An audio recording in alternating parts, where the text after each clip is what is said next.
Rain is pouring down outside Hartsfield-Jackson Atlanta International Airport, the kind that soaks you through in seconds.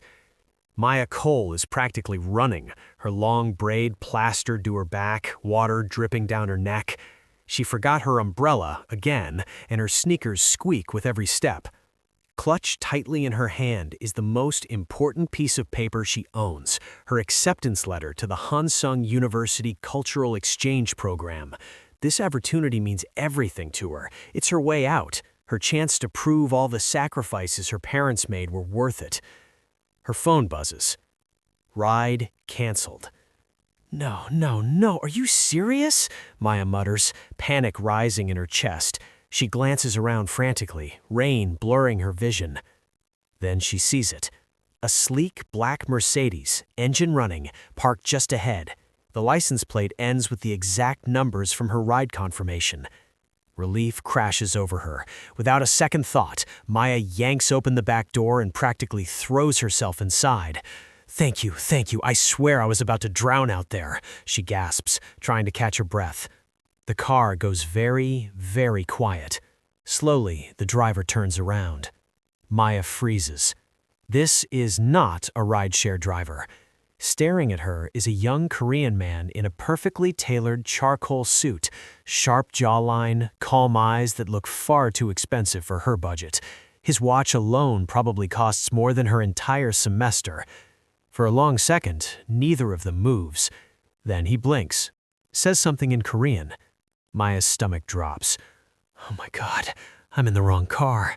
Before she can apologize and fling the door open, 3 men in black suits suddenly surround the vehicle, blocking every exit.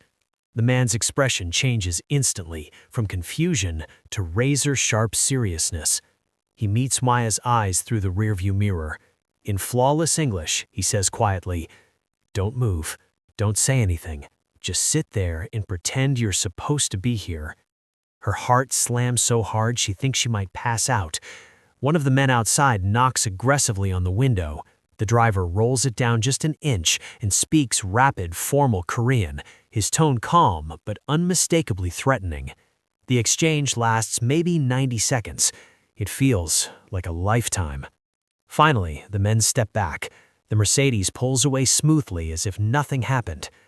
Maya releases a shaky breath she didn't realize she was holding and grips her bag so tightly her knuckles ache. What just happened? She manages. The man glances at her again, calm and unreadable. My name is June Park, and I'm afraid your night is about to get a lot more complicated. Maya sinks back into the seat, still dripping with clothes, heart pounding. She has no idea that this mistake, this one wrong car, has just set off a chain of events that will rewrite her entire identity. And this is only the beginning. Maya sits frozen in the back seat, rain still dripping from her sleeves onto the pristine leather. The car glides through Atlanta traffic like it owns the road, smooth and silent, while her mind is doing the exact opposite. She finally finds her voice. "Look," she says, forcing calm into it, "thank you for not kidnapping me or whatever that was, but I really need to get home. I have orientation tomorrow and I already look like I lost a fight with a hurricane." June Park glances at her through the mirror again. Up close, she notices his face looks like it belongs on a drama poster, sharp but soft somehow, which is deeply unhelpful for her current panic. "Where do you live?" he asks evenly. She gives him her Midtown address. He nods once, then turns in the opposite direction. Maya's stomach drops. That's not my neighborhood." "We have a problem," June says calmly, too calmly. "The men you saw back there work for my father's business rival. They've been tracking me for weeks, trying to find leverage." Her pulse spikes. "Leverage like me?" "Yes." She swallows. "So what are you saying?" June tightens his grip on the steering wheel just slightly. "I'm saying if I drop you off now, they'll investigate you. The moment they realize you're not who they think you are, they'll know I lied." Maya lets out a short, disbelieving laugh. "Okay, and why is that my problem?" "Because," he says quietly, "you were in my car. That makes you involved. Her chest tightens. I didn't ask for this. No, June agrees, but it happened anyway. Silence stretches between them. Finally, he adds, "You'll need to stay with me for a few days, just until I clean this up. I'll compensate you. Name your price." That does it. "I don't want your money," Maya snaps. "I want my normal life back. I want to not be part of some billionaire K-drama mess." But even as she says it, the city skyline ahead grows sharper, and the building they pull up to looks like it costs more per month than her parents' house back in Georgia. The car slips into an underground garage with multiple security checkpoints. Multiple. Her throat goes dry. The elevator ride is silent. When the doors open, they don't open to a hallway. They open directly into a penthouse. Maya actually has to stop herself from gasping. Floor-to-ceiling windows overlook all of Atlanta. The furniture looks like museum art. Everything smells clean and expensive and unreal. "Make yourself comfortable," June says, loosening his tie. "I'll have my assistant bring clothes and toiletries." Then he pauses, studying her face. "You're not going to call the police, are you?" Maya gives him a look sharp enough to cut glass. "I'm from Atlanta. We don't call the cops unless someone's actively dying." He almost smiles. "But," Maya adds, crossing her arms, "you are going to explain what I just got dragged into, because this feels like episode 1 of a really bad drama." June opens his mouth to respond before the elevator dings again. A woman steps out, older, neatly dressed, carrying grocery bags. She stops dead when she sees Maya. Her eyes widen. "June, baby," she says, her accent unmistakably Baltimore. "Who is this?" June blinks. "Mrs. Han, this is Maya. She'll be staying here for a few days." The woman slowly sets the bags down. "Staying here?" she repeats, voice trembling. "June, do you know who this girl is?" Maya feels a strange chill crawl up her spine. "I know," says June, confused. "She accidentally got into my car." Mrs. Han walks closer to Maya, hands shaking. 20 years ago," she says softly, "I worked for a family in Maryland. They had a baby girl who was kidnapped from the hospital the day after she was born." Maya's heart starts racing. "That baby," the woman continues, tears forming, "I never forgot that baby's face, and I would recognize her anywhere." She reaches towards Maya's head. Maya instinctively steps back. "That baby," Mrs. Han whispers, tears forming, "had a birthmark, a small crescent moon, right behind her left ear." The room goes completely silent. Maya's hand slowly rises to her neck, to the mark she's had her entire life. "That's impossible," Maya breathes. "I wasn't kidnapped. I grew up with my parents in Georgia." "The baby's name," Mrs. Han says through tears, "was supposed to be Amara." Maya feels the floor tilt. Her full name is Maya Amara Cole. She's always thought it was a weird coincidence. June finally speaks, his voice low and serious. "We need to make a call." But Maya is already backing towards the elevator, heart pounding. "No, this is insane. My parents are my parents." Her phone vibrates in her hand.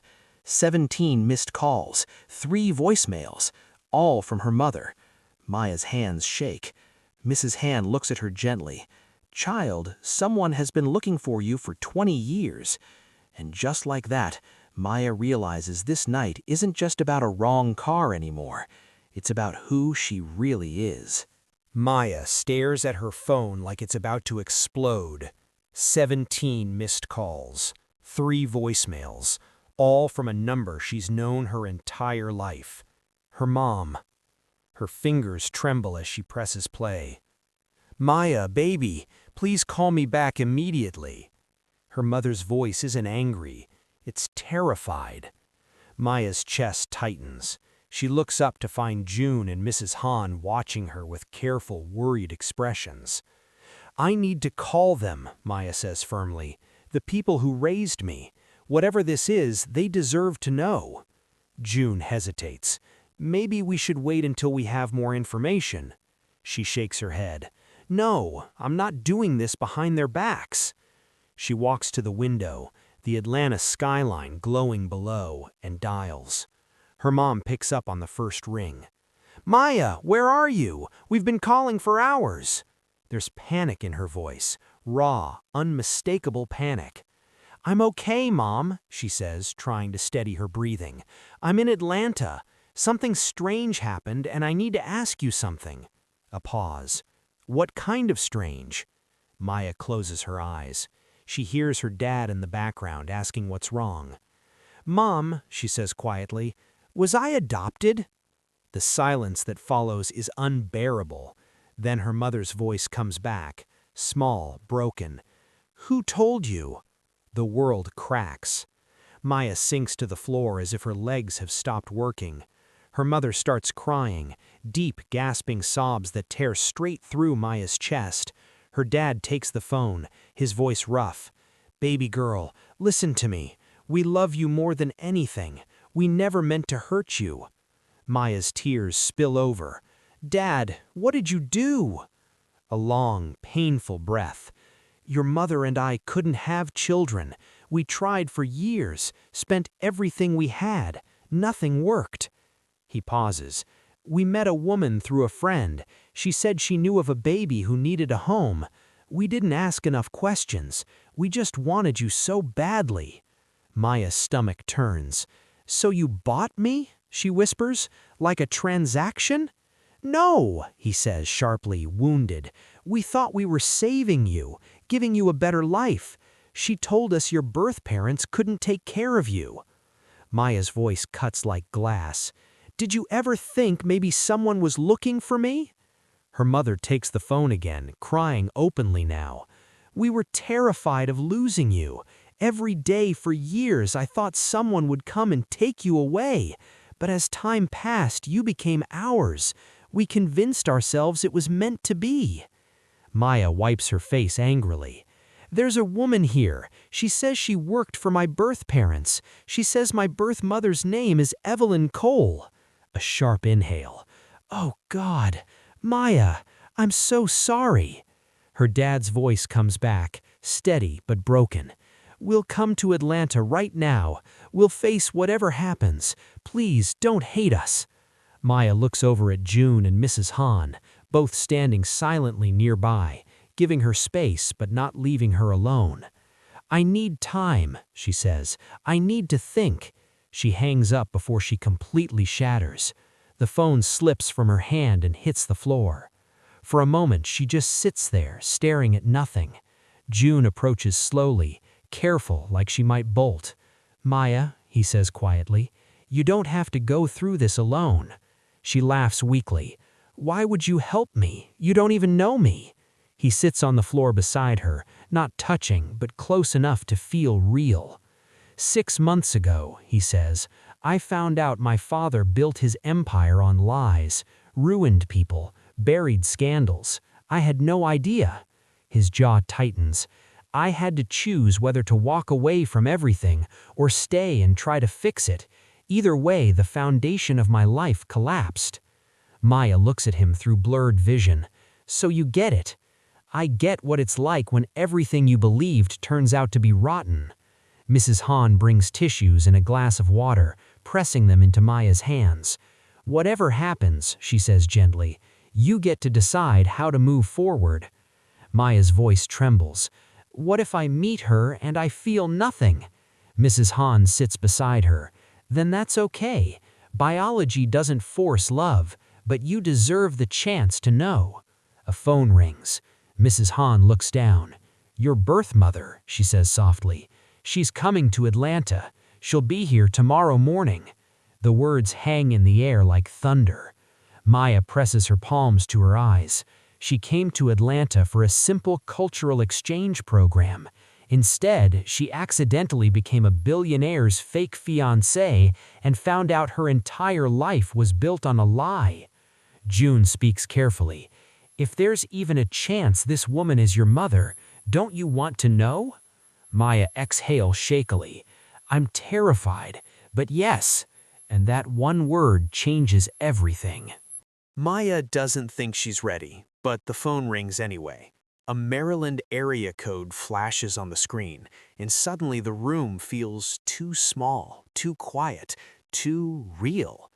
Mrs. Hahn whispers, "That might be her." Maya's hands shake so badly she can barely hold the phone. I I don't know if I can talk to her yet." June gently reaches out. "I can answer first, only if you want." Maya nods. He puts the call on speaker. "Hello?" A woman's voice comes through, soft, controlled, barely holding together. "Is this Maya's phone? This is Evelyn Cole. Mrs. Hahn said I could call." Maya's breath catches. That voice, it doesn't sound like how she imagined, and somehow, it sounds exactly like how she feared. June speaks calmly. "This is June Park. Maya is here, but today has been overwhelming. Would you mind if I spoke with you first?" A pause. "Of course," Evelyn says. "I just needed to hear that she's real." Her voice breaks. "Mrs. Hahn sent me a photo. She looks just like my husband. Same eyes, same smile." Maya's fingers curl into her sleeve. June continues gently. "Maya only found out about all of this a few hours ago. The people who raised her confirmed they obtained her illegally, but they claim they didn't know you were still searching." Evelyn lets out a sound that's half laugh, half sob. "We never stopped looking," she says. "We spent everything. We hired investigators, we put up posters, we did everything we could." Maya can't stay silent anymore. She leans toward the phone. "I'm sorry." The line goes quiet. Then Evelyn starts crying openly. "Oh, baby," she says, "you have nothing to be sorry for. None of this was your fault."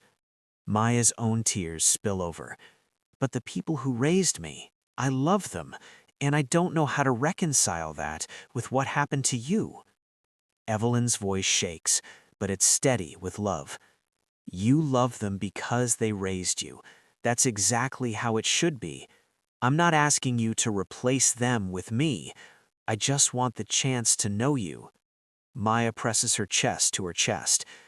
"I'm angry at them, at whoever took me, at the universe, and I'm scared because I don't know how to be your daughter when I've been someone else's my whole life." There's a long silence. Then Evelyn says something that shatters her completely. "You don't have to be my daughter right now. You can just be Maya. We'll figure the rest out together." June reaches over and squeezes Maya's hand. "I'm coming to Atlanta tomorrow. I've waited 20 years, but if you're not ready, I'll wait longer. I've gotten very good at waiting." Maya looks at Mrs. Hahn, who nods softly, then at June, who mouths, "Your choice." "Tomorrow is okay, but I need support with me." "Bring whoever you need," Evelyn replies. "I'm just grateful you're willing to meet me." When the call ends, Maya feels hollowed out and strangely lighter. "That was brave," June says quietly. "That was terrifying," Maya replies. Mrs. Hahn hugs her. "Bravery usually is." A young man steps out of the elevator carrying shopping bags. Boss," he says. "You okay?" June exhales. "Daniel, meet Maya." Daniel blinks. "Is this about the engagement thing? Your father called me 6 times asking about your fiancé." June helps Maya to her feet. "Tell him she's wonderful. That's all he needs to know." He glances at Maya. "Food? Real food," she says hoarsely. "Comfort food. There's a soul food place near campus. Busy Bee. Their mac and cheese could fix anything." Daniel grins. "Be back in 40 minutes. Later, wrapped in borrowed clothes, Maya touches the crescent birthmark behind her ear. It doesn't feel pretty anymore. It feels like evidence. But for the first time, she doesn't feel completely alone. The next morning arrives too fast. Sunlight pours through windows Maya doesn't recognize, and for a few peaceful seconds, she forgets everything. Then reality crashes back. Today, she meets Evelyn Cole, the woman who gave birth to her. A note is slipped under her door. Fresh clothes in the closet. Breakfast in the kitchen. You are not allowed to face today on an empty stomach. June. Maya exhales shakily. She showers, dresses, and stares at her reflection. She looks exhausted. Red eyes, frizzed braids, a face that doesn't fully feel like hers anymore. When she enters the kitchen, June is already there with coffee and pancakes. "Did you make those?" she asks skeptically. "Mrs. Hahn made them. I successfully reheated them. That counts." She smiles beside herself. Her phone buzzes. A text from her parents, the ones who raised her. "Can we come? We'll wait nearby, only if you want." Maya's chest tightens. June studies her face. They can be close without being in the room. That way you're not choosing sides. She nods. That helps. The meeting takes place in a private room at a boutique hotel, neutral ground. When Maya walks in, she sees her immediately. Evelyn Cole stands near the window, hands clasped tightly. She turns, and Maya's breath leaves her body. Mrs. Hahn was right. They share the same eyes, the same cheekbones, the same skin tone. Evelyn's hand flies to her mouth. "Oh my God," she whispers. "You're real." They stand frozen, 20 years stretching between them. Finally, Mrs. Hahn gently nudges Maya forward. Evelyn reaches out slowly, touching Maya's face like she might disappear. "You're beautiful," she whispers. "You're everything I dreamed, and nothing I expected." Maya's voice shakes. "I don't know how to do this." "You don't have to," Evelyn says. "Just be you." They hug. Maya cries into a stranger's shoulder that somehow feels like home. "I'm so sorry," Evelyn keeps repeating. "I'm so sorry I couldn't protect you." "It wasn't your fault," Maya says through tears. They sit together, hands still linked. Evelyn tells her everything, her births, the joy, the horror of finding the crib empty, the years of searching. "Did my father ever hold me?" Maya asks softly. Evelyn nods, tears falling. She pulls out her phone and shows a photo. A man holding a newborn with pure love on his face. Maya sees herself in him immediately. "What happened to him?" she whispers. Evelyn's face crumples. "He died 5 years ago. Heart attack. Grief never left him." The weight of that presses down on Maya's chest. "I'm sorry I never met him. He would have been so proud of you." Silence settles. Then Maya asks the hardest question. "Do you hate them?" Evelyn considers carefully. "I hate what they did, but they raised an incredible woman, and I have to hold both truths." Maya swallows. "They're outside if you want to meet them." Evelyn nods. "I do." The tension is unbearable when Maya's adoptive parents enter. "I don't expect forgiveness," her mother says shakily. Evelyn looks at her and asks quietly, "Tell me about her first birthday." And just like that, something shifts. Stories are shared, tears fall, pain sits beside gratitude. Not forgiveness, but understanding. When it's over, Evelyn holds Maya's hands. "I don't want to take your life from you. I just want to be part of it." "I want that too," Maya replies. As they leave, Evelyn turns to June. "Thank you for taking care of my daughter." He bows slightly. "She's easy to care about." In the car, Maya leans back exhausted. "I feel like I lived a lifetime in 2 days." June nods. "But you survived it." Maya exhales, and she has no idea the fake engagement is about to get much more real. Maya barely has time to breathe before the next problem lands. June sits across from her in the penthouse, rubbing his temple. "My father wants to meet you," he says. Maya stares at him. Meet me? Like coffee? Like, he corrects carefully, formal dinner at his estate. Her stomach drops. Tonight? He's convinced you're the reason I've been distracted. Maya groans and buries her face in her hands. Of course he is. I can tell him the truth, June says quickly. End the engagement. Deal with the fallout myself. She looks up at him. Really looks. This man sheltered her when her life imploded, sat on the floor with her while she cried, protected her without asking for anything in return. No, she says finally, you helped me when you didn't have to. I can survive one dinner pretending to be your fiancé. June exhales in relief. I owe you. You really do, she mutters. I'm thinking lifetime mac and cheese compensation. Done. That evening, Mrs. Han brings out 3 dresses. Maya chooses a deep blue one, elegant but not flashy, something that feels like her. When she steps into the living room, June freezes. You look perfect, he says. I feel like I'm walking into an interrogation. Both can be true. The estate is massive. Gates, guards, fountains, the kind of place that exists to intimidate. Chairman Park waits at the head of a long dining table. He stands when they enter, eyes sharp and calculating. So, Chairman Park says, studying Maya, this is the woman who finally caught my son's attention. Maya bows slightly. It's an honor to meet you, sir. The chairman continues, I did my own research. You're a student, middle-class family, no connections. June stiffens, but Maya speaks first. With respect, she says calmly, I didn't know who your son was when we met. I'm not interested in his money.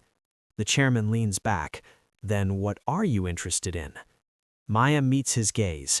The person he is when he's not trying to meet someone else's expectations. The room goes silent. You have backbone, the chairman says slowly. I respect that. The questions get sharper, personal, probing. Maya doesn't flinch. By the end of the night, the chairman hasn't approved, but he hasn't forbidden it either. In the car, June exhales hard. No one ever stands up to him. Maya shakes slightly. I might have gone too far. You were incredible. Over the next weeks, pretending becomes easy. Too easy. They share meals, watch shows, laugh, support each other through chaos. One night, June turns to her quietly. Are we still pretending? Maya's heart races. I don't know. Are we? I stopped pretending weeks ago. Silence. Then Maya closes the distance. When they pull apart, she smiles shakily. Your dad is gonna lose his mind. June grins. Good.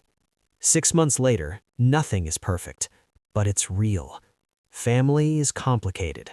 Love is messy. And sometimes, the wrong car takes you exactly where you were meant to be.